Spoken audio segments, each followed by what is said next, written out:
பேருக்கு அடைந்து வருகிற பொழுது சின்ன சின்ன ஆட்டம் சின்னஞ்சிறிய மருங்கில் காத்திய செய்யப்பட்டோடு இருக்கிற நாயகி இளைஞர்களுடைய தோளிலே அவள் வருகிற பொழுது அழகாக அச்சுதனாக வருகிறார்.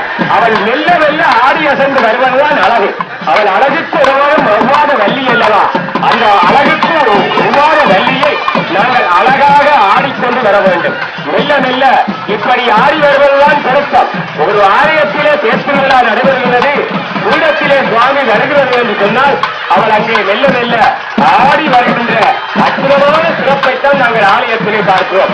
அங்கே சைவத்தமிழ் இளைஞர்கள் அங்கே ஆசார சீரர்களாக பக்திபூர்வமாக தங்களுடைய திருத்தோள்களை அம்பிகையினுடைய பீடத்துக்கு கொடுத்திருக்கிறார்கள்.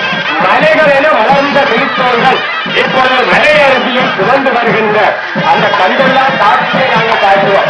அங்கே அற்புதமாக பக்திபூர்வமாக தாய் ஆடி வருகின்ற காட்சி.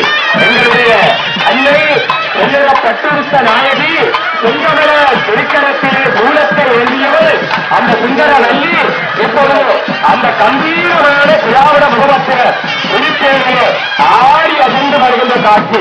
மாஜிமகமாகி மணிமந்திர பெயரி ஆடி இளையவள் ஆடி சிவன் தேவையாக அங்கே தாய் மெல்ல மெல்ல இளைஞர்களுடைய சைவ தமிழ் அன்பர்களுடைய பேர் அந்த தோள்கள் மலைகளை முடிந்த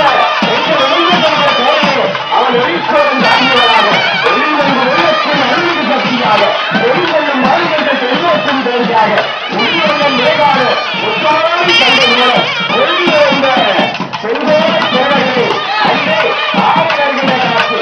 அதே போல சின்னம் சிறுவர்கள் அடிவர்களுடைய காவலி ஆட்டத்தை நாங்கள் பார்க்கிறோம்.